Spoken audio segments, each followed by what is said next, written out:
What's going on, everyone? I'm Paul LaMonica from the Low to High podcast, and before I say anything else, I want to wish everyone a happy and healthy new year.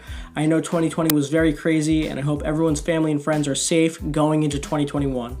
Now, to kick off this week's episode, huge news in the lacrosse world a few weeks ago as the PLL and MLL have finally merged, officially unifying outdoor lacrosse for the first time since 2018. My good friend Ty Cunnington came over the show with me, and we discussed the pros and cons of this merger, as well as how is this going to reshape the league. We also made a couple of predictions for the coming season, MVP, Rookie of the Year, as well as Most Improved Player. Make sure to follow Ty on Twitter at tcunnington_lax, and go check out his podcast. I'll put the link in the description as well. If you haven't already, make sure to follow the Low to High podcast on Twitter and Instagram. I'll also put the handles in the description as well. Anyways, I hope you guys enjoy the show, and without further ado, let's get right into it.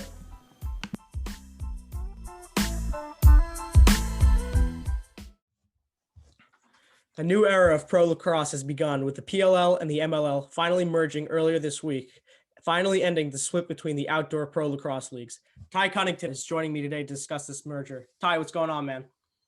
What's up, Paul? Not much. Back again to just discuss some pretty big news in the lacrosse world. As you mentioned, the merger. Finally have one unified outdoor league. So we've got plenty to talk about, despite such a simple statement.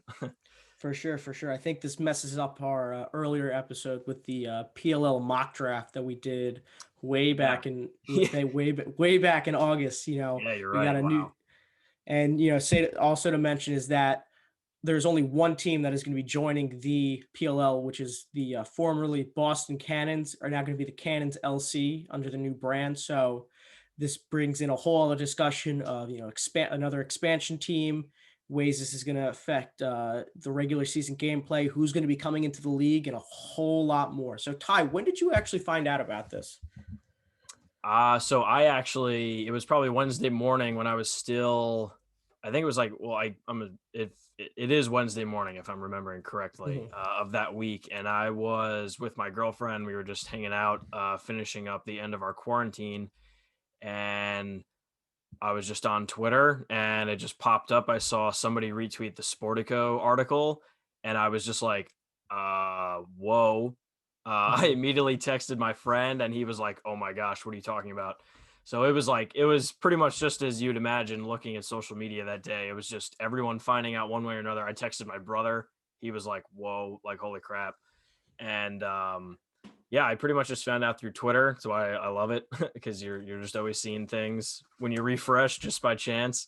And it was crazy. My initial thought was just, I guess it happened. I guess after the tournaments went down in August and July, that maybe the MLL just decided to give in a little bit. But yeah, as far as initial reaction, I was definitely just as surprised as everyone else.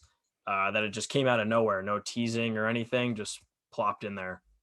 Yeah, especially because it was like a one paragraph thing. Like the PLL statement is just like PLL and MLL are just going to finally merger. We're bringing in one team only, Cannons LC, and that's it. And then they're just like, we'll let you know in the following month. So it's bringing up a lot of speculation, a lot of it's kind of going to our imagination with what the next couple of months might bring about how they're going to do this expansion, like what does this entail about the other MLL teams, because there's 5 other MLL teams that don't have any branding right now. There's a whole lot of players in a player pool, probably over 120. There's a lot of pros and there's a lot of cons. So let's start off with the pros. So Ty, you want to start it off? What do you think of some pros?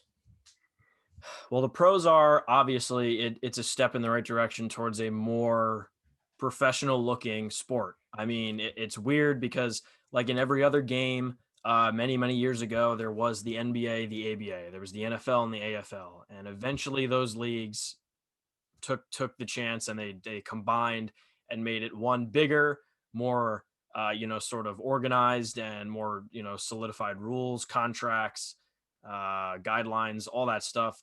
They made that leap and it worked. Obviously, nowadays we have all of those leagues and they're massive. So in terms of a guy who say plays in the PLL in 2019, when someone's asking him about what do you do, he's like, well, for one thing, I have my one job I work, and then on the side, I'm also a pro lacrosse player. I'm like, oh, that's cool. Who'd you play for? Well, I played for, the Denver Outlaws last year, but now I'm in this new outdoor league, the PLL.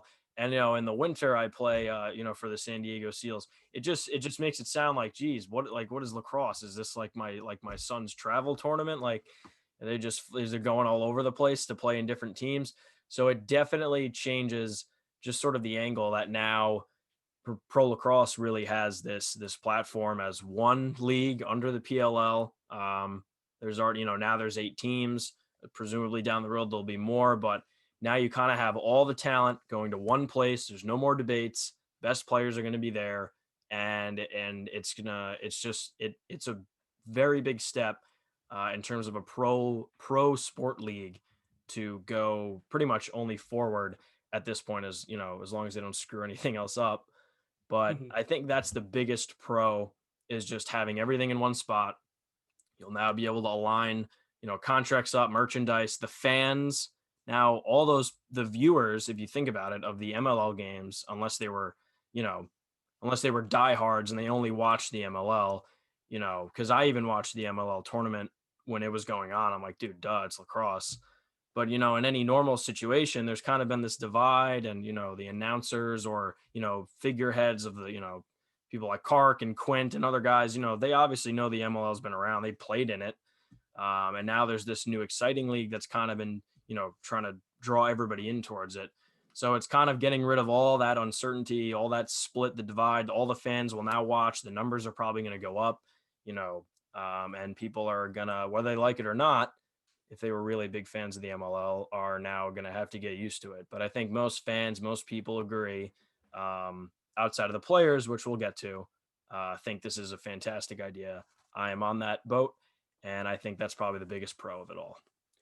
I think you hit every single cylinder when you said that. I mean, also going into like now the level of play to play in the PLL is at a very close to what like almost all the other, maybe not as close, but very close to what the other professional leagues are, and how hard it is to make it to the pro levels. I know it was a little bit easier with the MLL still being around, that there was 13 teams that you can potentially play pro for, and that's not including the NLL, the indoor game. But I think this just like tightened up how the outdoor game is being played, how the world is viewing lacrosse outside of the lacrosse world is just a huge step in the direction, because now, like, after 2 years of like division and everything was kind of all over the place, there was people just like, the higher ups of the PLL ignoring that the MLL didn't even really exist.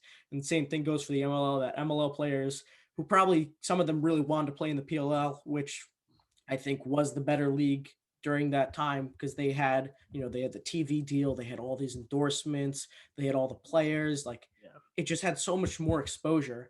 And I think them like realizing that now they have their chance to play in the MLL, play in the PLL, is just a huge step in the right direction for the sport of lacrosse. Now, with that saying, with all these pros, there has to be some cons. And I mean, I'll start it off with that. So you go from 7 teams in the PLL this past summer and 6 teams in the MLL. That's 13 pro lacrosse teams. Now you're subtracting 5 from that. So now you have only 8 teams left. And losing 5, yeah. Was that right? 8? Yeah, 8. Yeah, I'm Okay. just saying, I'm just not too making sure many. my math. I'm not. Yeah, it's only 8 teams left, and PLL roster size is about 20, 23. So do the math in your head. That's a little like I'm not good at math.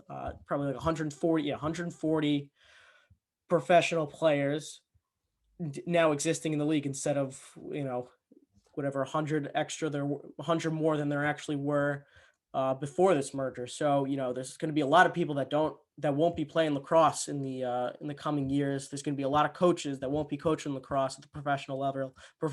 There's going to be a lot of trainers. There's going to be a lot of owners. Going to be a lot of GMs. So as much as we want to look at the good side of this, there are going to be some withdrawals. But I think, looking back 10 years from now, 20 years from now, we're gonna hopefully have more than 13 lacrosse teams in the PLL. So maybe those jobs can come back. Maybe it's not for them, but it's maybe for the future players that are going to come. What about you, Ty? Do you think you could think of any cons that maybe come with this? Yeah, I was sort of talking about this on my drive home from school with one of my buddies, and I think one of the things, other than the obvious, that there's now players without jobs. I mean, I know I was reading the U.S. Lax magazine article. They were talking forgetting his name, of course, right now, but a guy on the Lizards who found out he didn't even see the email at 10:30 that Sandy Brown sent out to everybody, and he just sees his team group chat blowing up, and it's guys saying like, all right, looks like I'm done, I'm out of here, like I'm hanging the cleats up. There was plenty of guys who were like, yeah, if this is the case, I'm probably never going to play like lax again.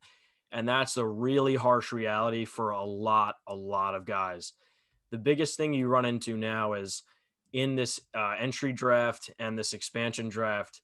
Um, for one, I think they're gonna, obviously they said, and they say it in their release, in the coming weeks or months, they're gonna explain to us how it's gonna pan out. But if it's anything like the Water Dogs, you're gonna see another expansion draft where you're taking players from other teams and the leftovers go back, etc. But you're going to fill a team with, I think it's 16 or 18 guys is who they were allowed to pick. Mm-hmm. What 18, room yeah. does that leave for an entry draft? Even on the other PLL teams who get their guys back, what room does that really leave for even the Boston Cannons roster who just won a championship? They're the best of the MLL essentially. Those guys aren't even going to it's yeah, that was the biggest thing to me. So I was imagining that, maybe they do a kind of expansion, they do some of an expansion draft, but as far as the entry goes, how many guys are even going to get in, let alone from the five other teams that were excluded in this merger? There's just, you talk about guys that, okay, maybe expansion happens down the road where there's 8 teams and maybe in 2 years the PL takes off, and they can add like 2 more teams maybe. Even in that case, 2 years down the line, and you do another entry draft to fill in, spots and all that, because an expansion is just going to keep, watering down these teams. Even though this tournament was still fantastic, you're who are you going to be pulling from? A lot of these guys, as I was just saying before, have their own jobs. They have their normal jobs all year round, and so especially guys in the MLL, some of the PLL guys have been able to be full time and whatnot. Some of these guys, a lot of these guys have their jobs. And so what are they supposed to do 2 years from now, especially with guys getting older? And what are they going to do? Train the whole time waiting for a spot to open up? That's not an issue you run into with any of these other leagues. There's always an opportunity to be playing.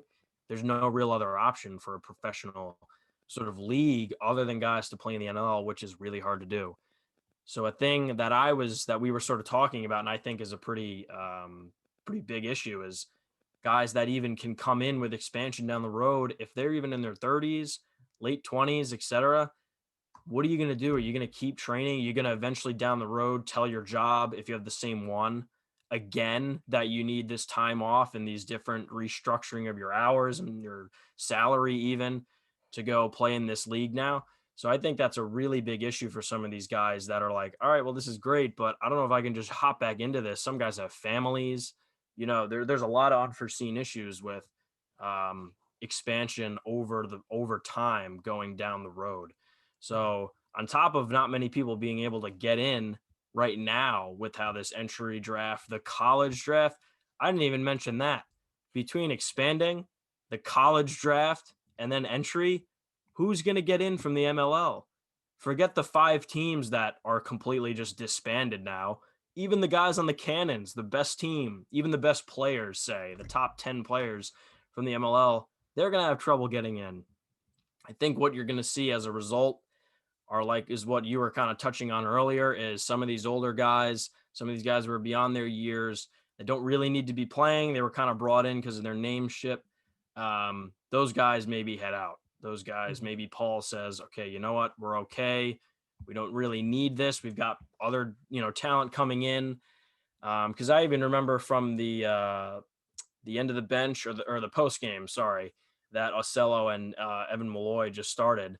They had Wes Berg, Eli Gobrecht, and I think one other guy on.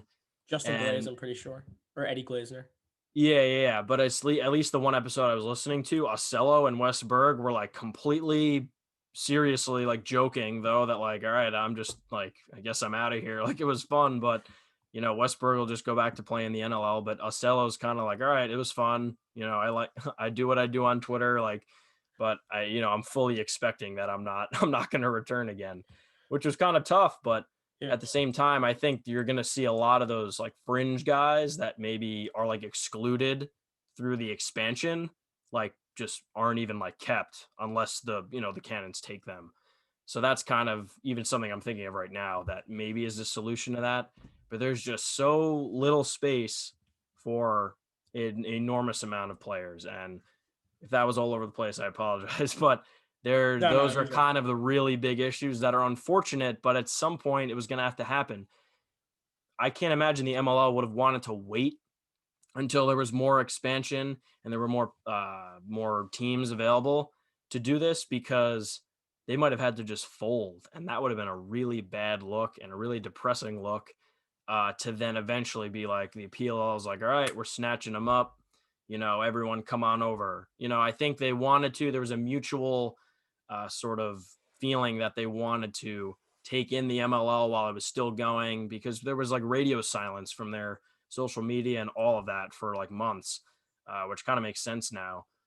But I think that's sort of another angle that, it would have sucked for them to be out. And then like years later, once there's more teams added, or however long it takes. Yeah. All right. Now everyone else can like come in. So that was kind of, yeah, I think those are some pretty bad like issues to have, but they're almost sort of expected.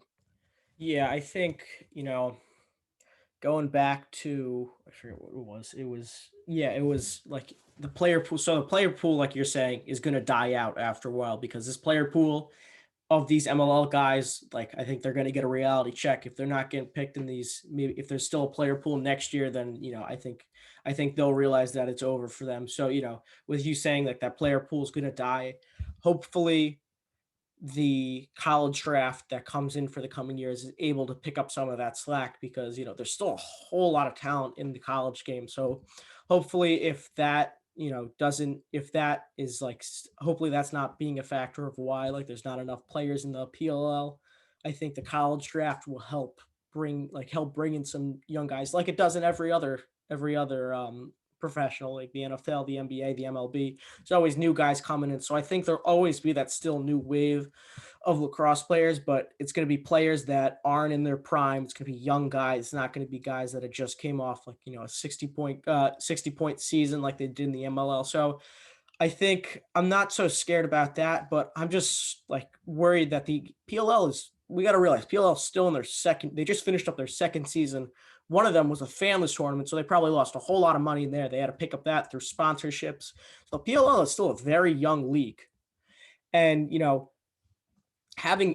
bringing in only one team, I think they want to do this as a safe route. I think they would have loved to bring in a total of 13 teams. It would have been great. There would have been so much lacrosse. I think they're just playing it conservatively and being, let's just like put it like let's just take out like let's not lose too much money by having all these teams come in, having all these guys. I don't think we're ready to have more than 10 teams in the league right now. It's a lot of money also. I think it's in the maybe $1 million to just rebrand an entire team, organize social media, equipment, apparel, all that stuff, and then to get them actually fully running, getting like the licensing, the league, like get changing the names, like to whatever. If it was like Bayhawk, the Chesapeake Bayhawks, making them Bayhawks LC, I think that's a lot of money too. So it's there's no black or white way to look at this. I think in the long run it's going to be good for the sport, but right now I think everyone's just questioning it. But I think the PLL knows people that are run the PLL know way more than me and you, hopefully. So I'm gonna put my money with them, and I'm gonna trust that they're doing the right thing right now, and say this is gonna be good for the sport of lacrosse. This is gonna go smoothly. This is all gonna work out the right way. And if it doesn't, I think they're still a very young league, and I still think that this sport will this brand of the PLL will still keep on growing. Yeah, I think that's a valid point. On top of touching on the money aspect and sort of what happened with their COVID tournament, they saw very, very substantial increases in viewership. They actually profited more than they did in 2019. And it was actually very successful, which is probably what played a part in them sort of merging with the MLL.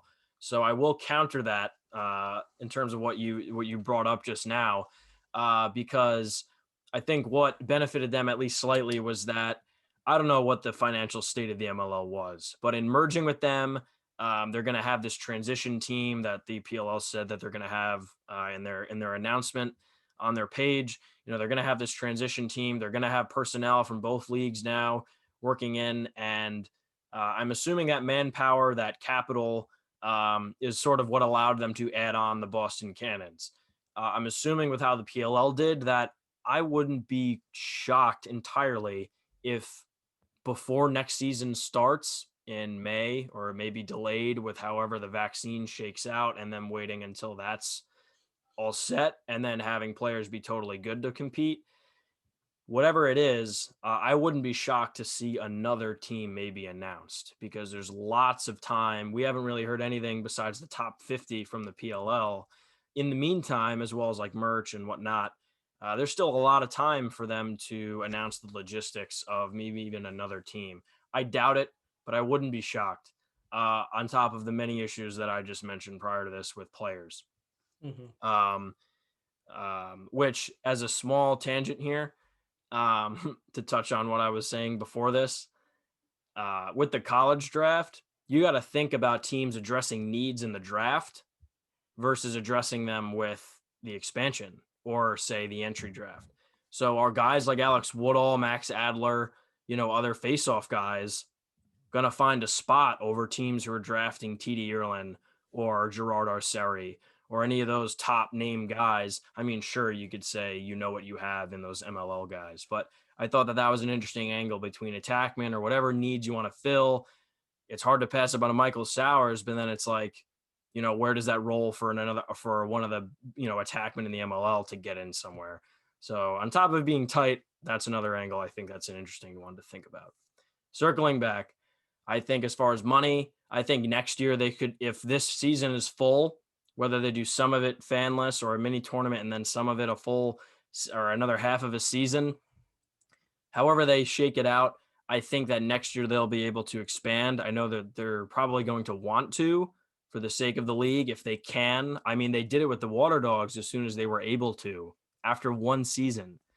So if they had a successful tournament that allowed them to outdo the MLL and acquire them, then I have no doubt after next season, this summer, a year from now in the fall, right now, we would see the announcement of a ninth club. And I think that it's obviously going to be tough, like you were saying. It definitely has to do with some money, and sort of doing the logistics of all that. But I think they're in a good spot. Everything the PLL does, everything that Paul and Mike have been doing has been very calculated. They would not have done this merger if they weren't able to and have an eighth team. They wouldn't have expanded to the Water Dogs if they couldn't have. And they wouldn't have announced that tournament as soon as they could if they couldn't have, because they were the first sports league to do that and execute it almost flawlessly. So I have no doubt, I have complete faith in them moving forward, that they will, hopefully do the right thing. But going forward, that everything that they do is well thought out, and they've got a lot of smart people behind the scenes. So as far as the pros and cons, we kind of listed them all out there, but I think for the most part, it's a pro, and the cons will be either figured out or answered in terms of the questions we have pretty soon or in the next year or so. Agreed. I think we'll know what the cons will do to us, like you said, in the year or two. So transitioning from that, we have a new expansion team that we have to discuss. It's the Cannons LC, formerly the Boston Cannons, formerly Paul Rabel's first team. I think that's pretty cool that he brought in his first team that he ever played with. but I think there's more than that. I think it's I think the guy, the owner of the Cannons is like owner of the MLL or isn't it Yeah, something like that? yeah, that's pretty much the main reason why they were Yeah. brought in. So, there's going to be I'm assuming there's going to be an expansion draft, so that means we're in the field of that there's going to be protected players and unprotected players. So, I think that the PLL has to, if they want third season to succeed, I think they have to increase the amount of players you can have on a roster. I think it's 20. I don't know. Don't count. Don't. I think it's 22. I think if they want to have more players come into the league, I think they should bring it up to 26, and they should allow teams to protect more players so that the that teams aren't getting watered down as easily like we thought that the Whipsnakes were going to get watered down after they lost Ryan Drenner, Connor Kelly, Drew Snyder, and then they ended up winning the whole thing. So I think that they need to I think they need to allow the teams to have more protected players in order for the expansion to go well, or for the expansion to go well, in order to get the college players to get into the league and for the MLL players to get into the league. What do you think about this? I think there's an issue with protecting more players because then what are the Cannons going to be left to even deal with? I mean, we saw what the Water Dogs got, and although they benefited with, draft and expand or entry draft guys like Zach Courier and other guys and getting a goalie, um, they struggled pretty heavily, and they had multiple games where they wouldn't score for almost 2 quarters. They were in total disarray. Not to as an insult to the guys on the team, they had a training camp of 3 days to work with. I don't blame that, and a pandemic and families and whatever. I understand that. I just think in general, looking at the talent that the Water Dogs got with what was protected by other teams, I think it's probably going to have to stay there. Um, and I think because the Cannons that definitely they're going to have to be a good team, and so the Water Dogs are going to have to protect guys and get rid of who they had, and they weren't a fantastic team. So it's just the further it dilutes, you definitely have to keep the protection around the same that it was, because that's it's just only fair. You keep a starting lineup essentially, and you let everyone else be able to get picked. Doesn't mean they're going to go entirely. That was sort of what people had to remember about last time was not everyone is going to get picked, and if they aren't, they return.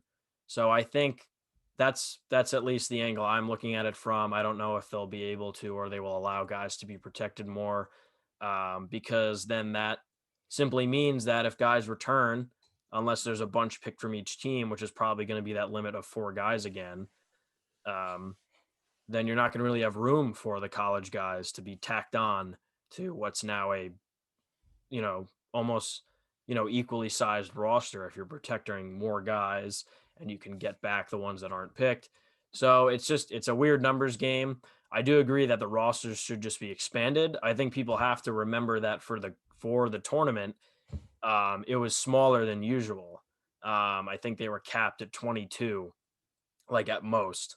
And so in a normal season, I think in 2019 it was more than that. I could be wrong, but otherwise I do agree it should be expanded by a few guys. At the same time, we don't really see a lot of substitutions. Guys pretty much stay in the whole time. So how much are you getting out of having guys on the benches like that? I mean, you could make the argument, speaking objectively here, that guys played and people were in because they had their names, and who they were.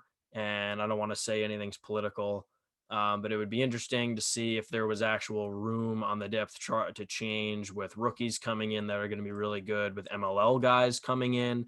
That was a tweet that Tim Barber had, who's a Cuse alum. Shout out.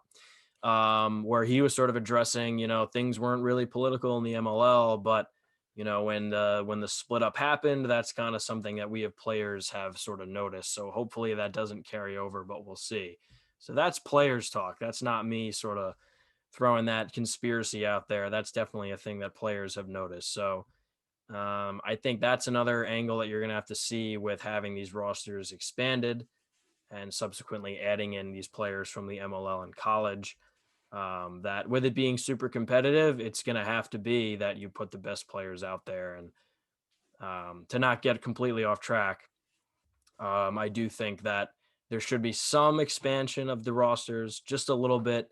But I think the biggest problem is just having more teams. There, you just can't have 8 teams in a league like this, where you just had 13 in total. That's, again, it's a very simple thing to say, but that is really the biggest issue. I think expanding the rosters much more is only going to help, kind of, and it's only going to push guys down or out, rather than really fixing the problem. It's tricky, but that's how I'm seeing it, at least.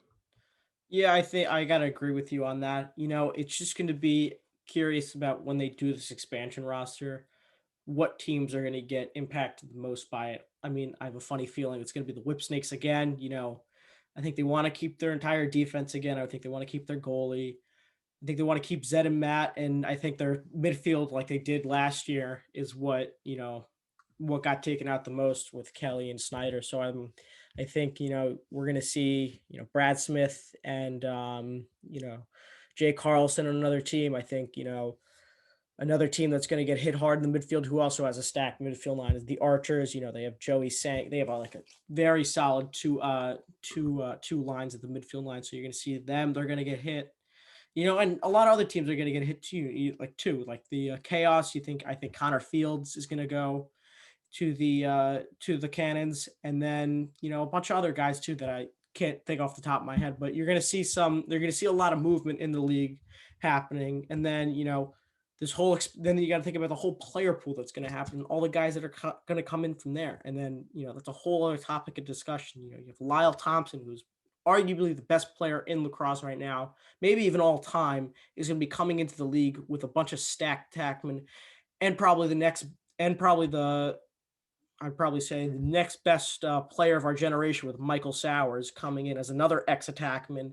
I mean, this league is filled with a lot of ball dominant players. It's a ball dominant league. There's not a lot of, you don't really see a lot of off ball shooters that are really thriving, like the Ryan Brown. But guys like Ryan Brown aren't really thriving as much as they were in the MLL or in college. So it's really interesting to see how this is all going to play out. And like this entry draft with the player pool is going to be interesting to see who ends up who. And I got a funny feeling, Ty, that Colin Heacock is going to be playing for the Whip Snakes this coming summer. Well, Heacock had I don't want to say a poor tournament, but he was nowhere to be found in terms of points, among the leaders, or, even on his own team. I think he was fourth or fifth on his own team, the Bayhawks, I believe. And, he's obviously by no means a bad player, but I wouldn't be a shock to me that he falls for a team like the Whip Snakes, being that they're going to pick where they will in these respective drafts, being that they just won the championship again. Um, and I wouldn't be shocked if it worked out again for them. Obviously, the chemistry is there. Plenty of Maryland guys, anyways. But look at someone like Zed Williams. They were able to pick a guy like him, who is the MVP of the tournament, obviously, and the championship game, and pretty much why they were able to win that game. And he was sensational. He's already, he's the third best player in the league, apparently. Well, not apparently, I obviously believe it too, but according to the players, he's the third best Yeah. player. And I wouldn't be shocked if they got another, a steal like that later on. It doesn't have to be Heacock, but at least to address your point, yes, it would be pretty funny. I think something that people are going to have to realize is that for this season specifically, it's not going to affect a ton of guys, but the NLL and PLL seasons are going to overlap, which has never happened in any year prior between the MLL for 20 years and the NLL, and then even 2019 and then the fanless tournaments. That's never happened.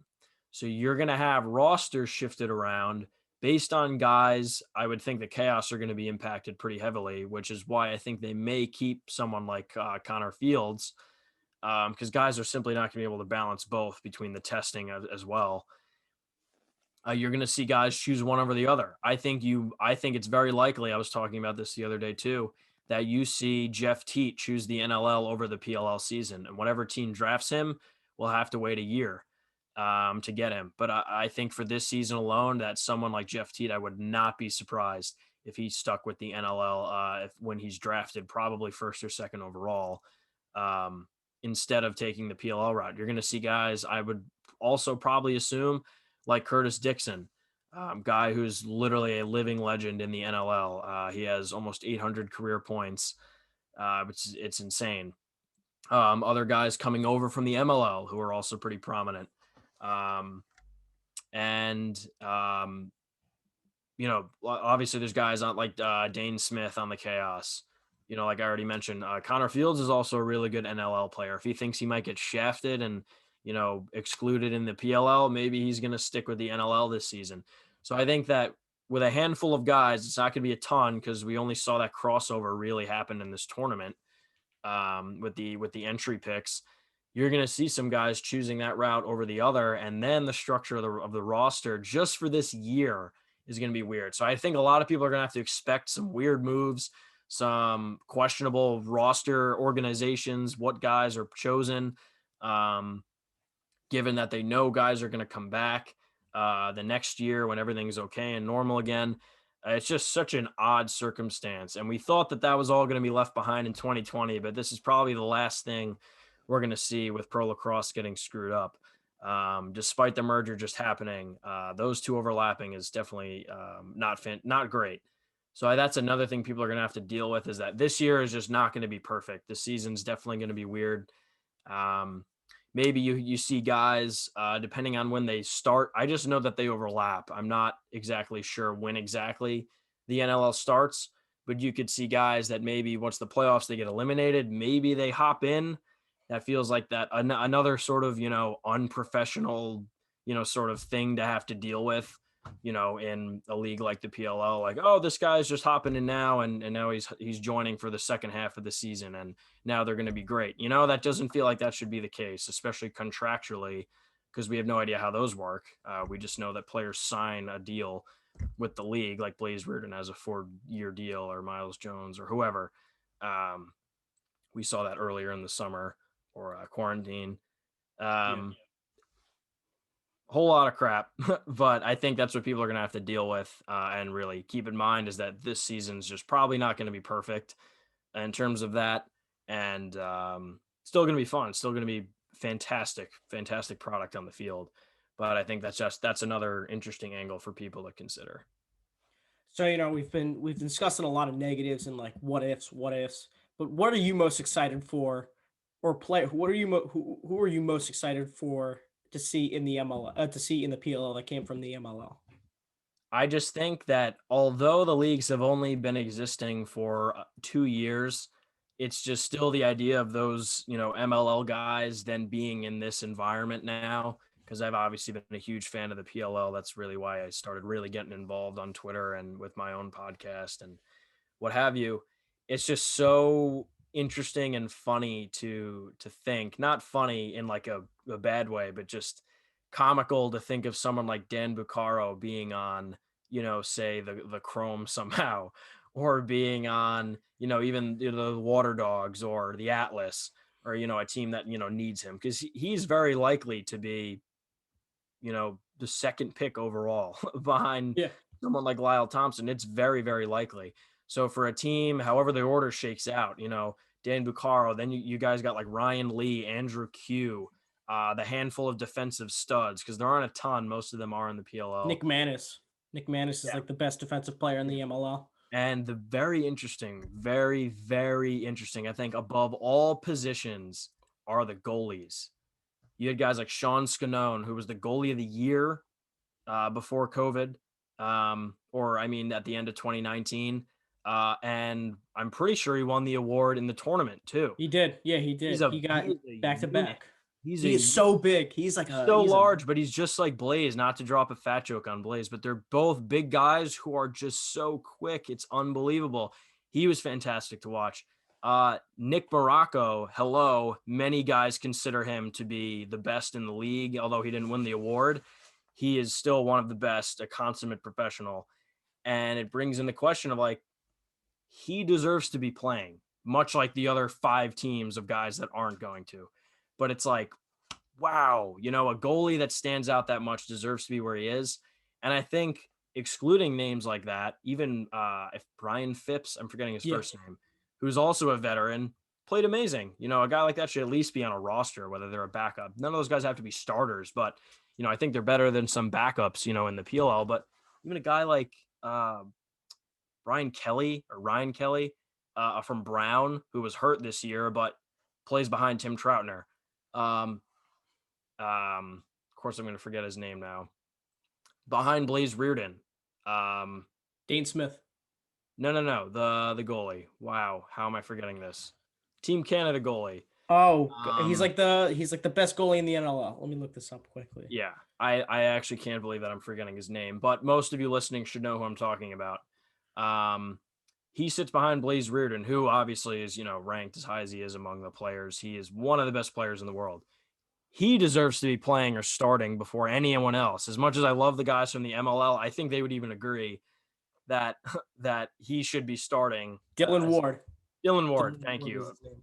Jesus. Dylan Ward should be playing on a team before any of those aforementioned guys. So the goalie position, especially with how limited the teams are, there's like 6 middies on a team, 7 middies, 4 attackmen, 6 defensemen. There's 2 goalies at most. That's a competitive spot, and those are the guys I'm interested to see how it works out. I know your question was more so who's going to play, but as far as a player conversation, that one's one that's very interesting to look after. But like I mentioned, guys like Bucaro, Q, Ryan Lee, even Bryce Wasserman.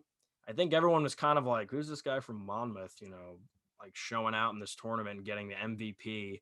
And, he had actually a pretty interesting interview, and I'm forgetting who wrote it.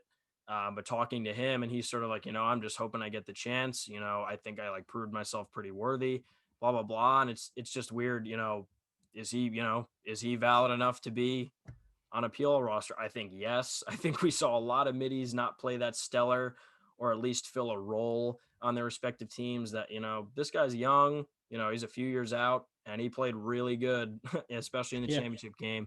So guys like that, I'm just interested to see where they fit in, how they fit in. It's interesting. You mentioned that off ball point before, guys like Andrew Q, who was an incredible shooter in their tournament. A guy like that can just simply insert himself into a team. He's old enough. He's been around. Like, he knows, like, all right, I'm just going to do the same role. I'm not changing anything. It's the PLL. Yeah, these guys are good, but like I'm not, I'm not like anything below these guys. Like, I know how to shoot. I know how to finish. I know my role. I'm going to fit in here. Someone like Dan Bucaro is going to be able to go to a team and I think at least do almost exactly what he's been doing. When John Grant Jr. says that he's almost unguardable, I'm going to take I'm going to take his words for it. Yeah. So a lot of those guys are it's just so exciting to think of them even being in the league. I like the idea of the face-off guys joining in. I've mentioned that point before about college versus, dudes coming over, but we saw it would be awesome if every game was like a 50-50, battle, ground balls, grinding it every game rather than having guys like Nardella this year, Baptiste last year, and even having the disparity of, talent at that end. We saw teams like the Water Dogs and the Redwoods not really do as hot as we thought they were with their, 2 guys approach. So if you can bring in studs like that, that's going to make the game even better. So there's a ton that I'm excited for. I know it's the easy out answer. But obviously as an attackman, I will just love to see these offensive guys fit into these rosters that are already pretty incredible. Imagine a team like the Chrome who have Gaudet, Gutterding, and Wolf, having a 4th guy rotate in or play over Gaudet even. Don't Like, disrespect Gaudy like that. He's the I'm coolest not, guy. I'm not, hey, no, hey, and I don't want him on my bad side, that's for sure. Or I don't want to be on his bad side, that's for sure. But, even if someone is worthy enough to play over him, like, Dan Bucaro would be obvious, but you get my point. Just to Yeah. imagine these PLL rosters, how incredible it is and how great they are and how fun to watch. Adding in these all-stars, essentially, is just going to be amazing. And I think that's a lot of things that people aren't really, maybe ready to see. I think it's going to hit the ground running as soon as they start playing. I think these college guys, when they come into this league, they're gonna like the college game is super slow compared to the PLL game. You got a shorter field, the ball's flying over the place, so it's gonna be. I bet it's gonna be tough for the college guys to come in and adjust to this level, high speed level of play that just boom, boom, boom, like the ball's like goes around the horn in maybe 10, like maybe less than 10 seconds is Yeah. going to be insane to see because it's a whole other level of lacrosse. And Yeah. I going didn't back, even yeah, I didn't even touch on college. I thought you were just terms of just talking about like just the merger itself. But I mean, we saw guys like Ament, Costabile kind of just step sort of in. I mean, Costabile, granted the Atlas were sort of a mess, but guys like Ament, he was third in points, fourth in points. I mean, he stepped in and kind of sort of kept doing what he was used to doing. I mean, assists, and he had his couple of his ankle breaker goals, and shooting like he kind of filled that kind of stepped right in and was like, this is definitely harder, but I can do this. So I have no doubt in like any of those top picks, guys like Sowers, guys like Teat, if he even chooses to play, but any of those defensemen like Jared Connors, the guys like that are going to be fine. It's sort of the other guys that are maybe at the sort of the mid-major schools or even some of those higher level teams, but guys that maybe were role players that are now going to have to fill that, but it's a little more challenging to adjust. But I agree with you there. At least it's still an adjustment. I'm not going to downplay that at all, but it's definitely going to be it's just going to be fun. You're going to have just so many guys out there, the college especially, and where those guys fit in, is also going to be pretty interesting where they all go. for sure, for sure. And going back to players that like I'm excited to see that we didn't really like bring up, like Kyle Marr, who was just a crazy lefty attackman at Hopkins, and who I think had a pretty solid MLL during their tournament. Had a crazy season. He's a super underrated guy. Another Cuse guy, Bubba Voigt, always I hanging was around about on to the say crease. Brad Voigt had a good tourney. Yeah. I always say I think Anish calls him, he has a magnet stick. He's always able to catch everything inside. Great guy to watch. Going to the D middies, which is another huge part of the PLL. Absolutely. The Isaiah Davis Allen, what's it? Zach Goodrich. Zach Goodrich is an animal. That guy's a two-way midfielder who I'm really excited to see. Also face-off guys, Max Adler, who's the best in the MLL. I'd like to see like if how many so there's going to be Max Adler. I think the only guys that are really going to go in are Adler and Woodall, and then because you have the rest of the college guys with TD, Gerard, and Kyle Gallagher.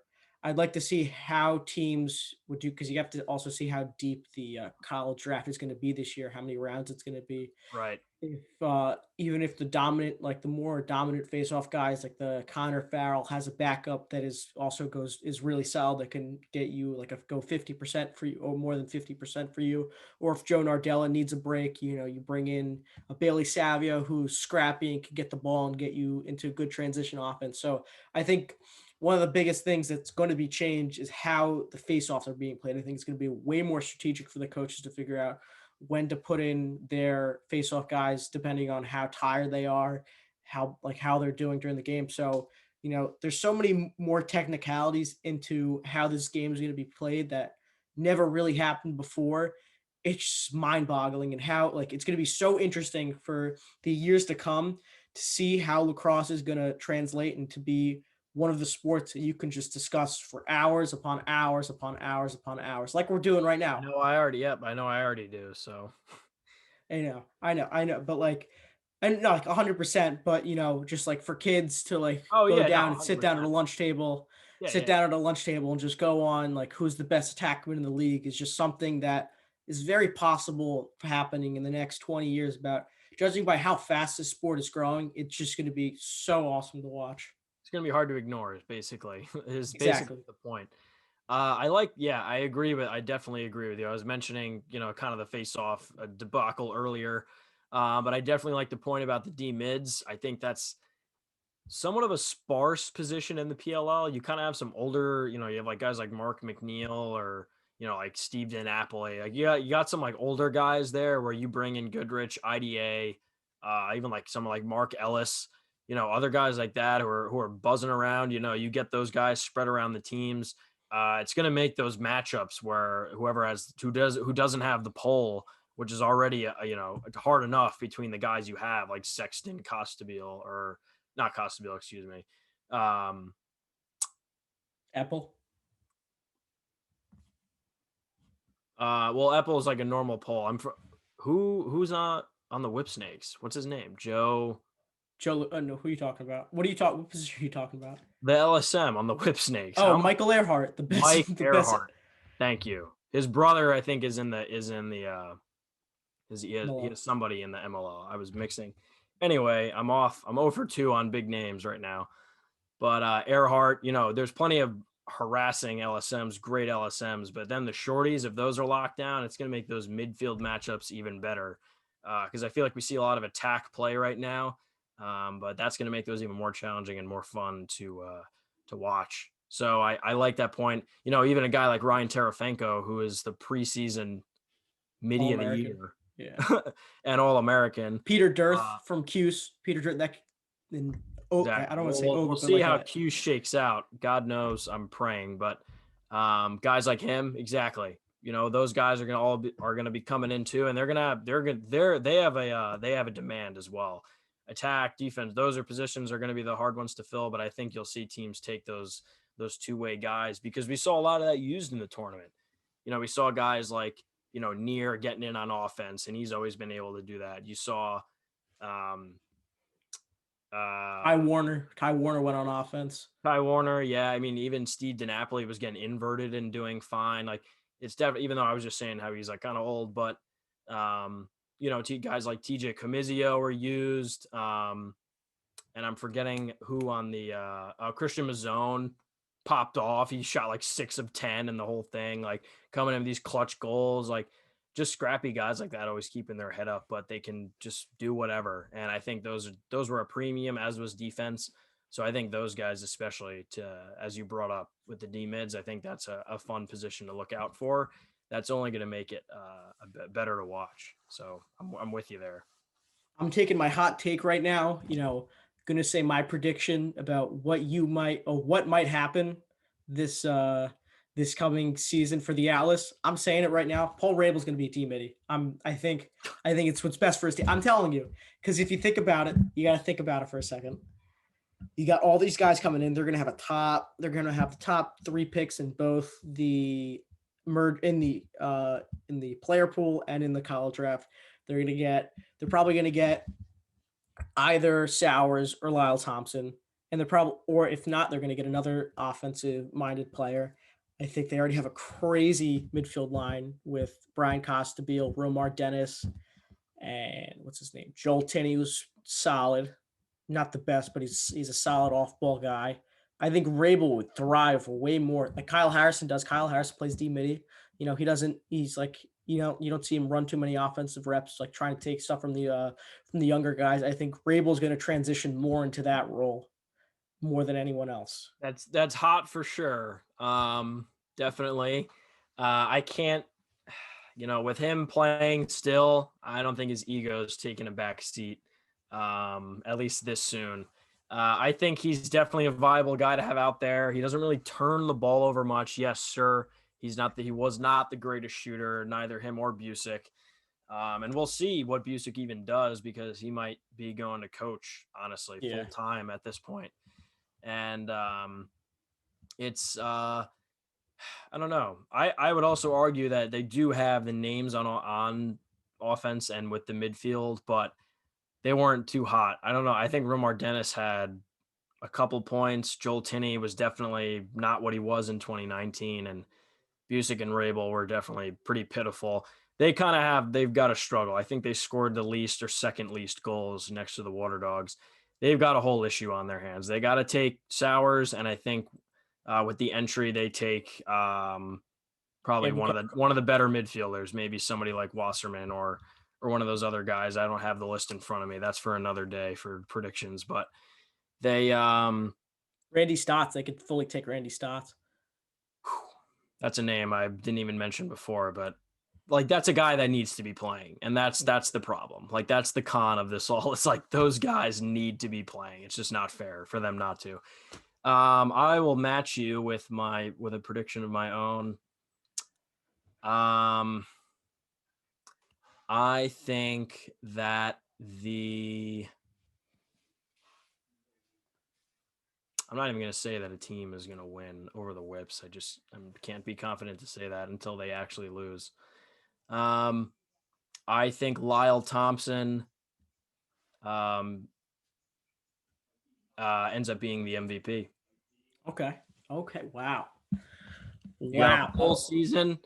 Whatever team he goes to, he immediately changes how the other team defends him. This is a point I'm not going to take credit for. It's a point that Kyle Devitt was talking about, him and Terry Foy on the Inside Lax pod. And it's just so true. Any game that he plays in, he becomes the focal point of the defense.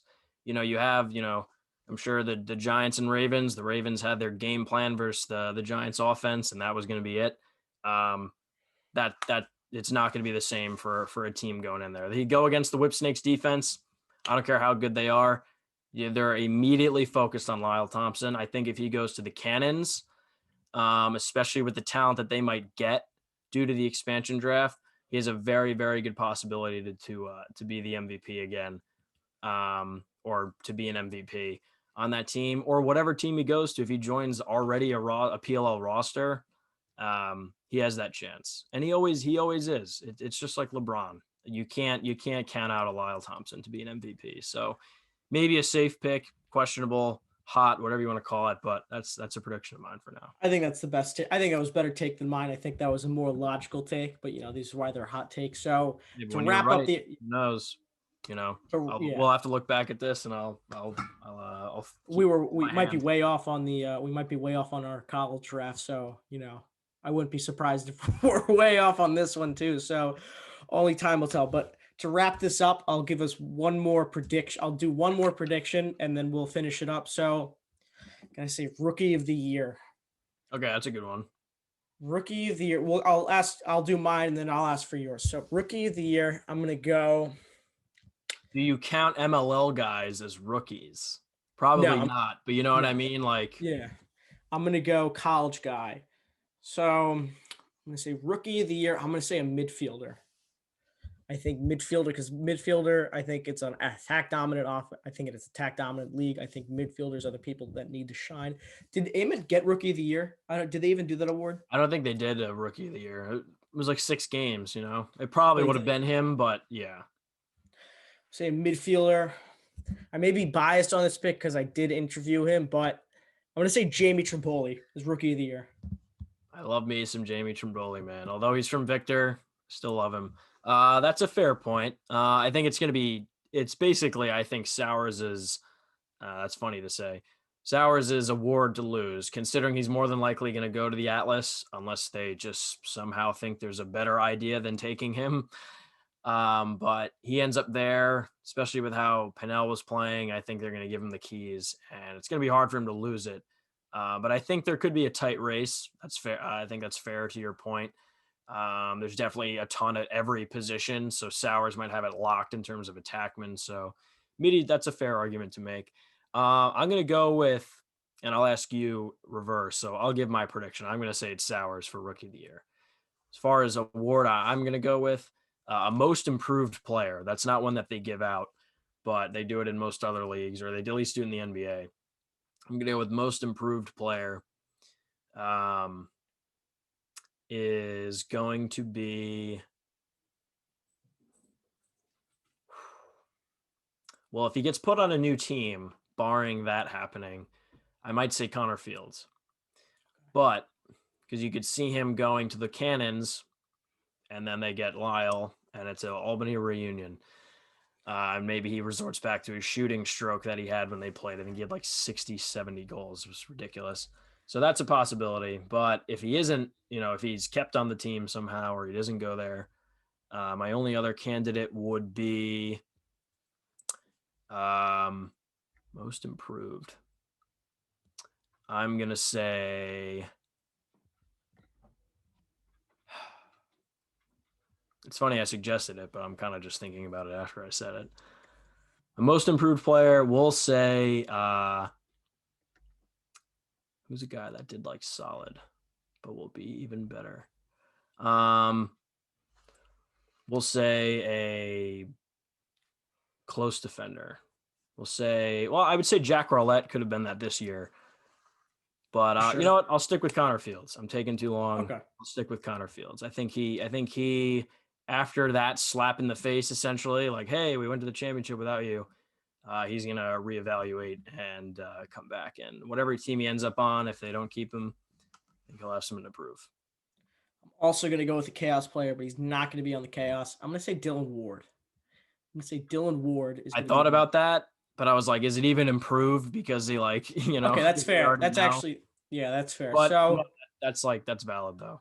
if we're not going to count that, I'll not count that. I'll say let me go Rob Pinnell.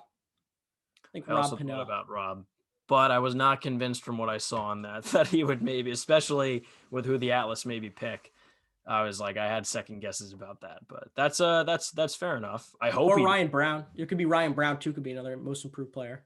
That's another guy I hope does better, because it's like, what are you doing? You have the best shooter in the world, even at whatever age he's at. It doesn't matter. Yeah, those are fair. Those are good guesses. I mean, I want everyone to do well. I don't wish anyone to do bad, especially Pinnell, especially because I had high hopes for him coming into this too. I was bought in, and then that didn't happen. I mean, everyone had him as like, I know Inside Lacrosse had him as they were going to say he was going to be MVP. Inside Lacrosse, I'm pretty sure Terry Foy said Rob Pinnell is going to be the MVP of the 21-20. And, that's the best thing about sports is that you're not going to know the ending. It's totally unpredictable. That's the best thing about sports is that if you watch a movie, you can predict what the ending is. But if you watch a sports game, you have no idea how it's going to end. That's the magic of sports is that we could have these discussions we could do 100 more of these episodes, keep on speculating, and we could be completely off in every single one of them. So, I'm very interested to see what 2021 brings. This is going to be a crazy year for hopeful. I'll knock on wood, but I'm very excited to see this 2021 season. I'm sure you are too, covering this. You're probably going to be covering this a lot too on your podcast, and it's going to be very interesting, but this is going to be, I think one word to describe it is electric. I agree. That's a great word. Electric is a good way to describe it. I'll end it on this. Thank you very much, Paul, for having me on again. Like we said, lots of hopefully you enjoyed the different points that we were bringing up. Obviously, a little after the announcement already came out, but it's always fun to just speculate. And I think that once we get more details, there will definitely be more to talk about. But in the meantime, before the PLL, before any of that, college lax. That should be our biggest concern right now. And our biggest hopes is that we get some college lacrosse this year, especially me being a Syracuse fan. I have no idea what the hell is going to happen. So with that being said, appreciate it again for having me on. Always up for a nice discussion.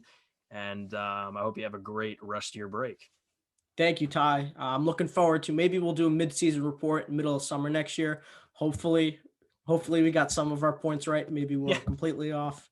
Yeah. Hopefully we're right on our college draft too. Maybe we have to do an updated one of that once the college season ends. So hopefully we can get you back on for this. I'm sure we're going to be talking soon. I appreciate you coming on, and let's go Orange, baby. Absolutely. Thank you. Thank you. See ya.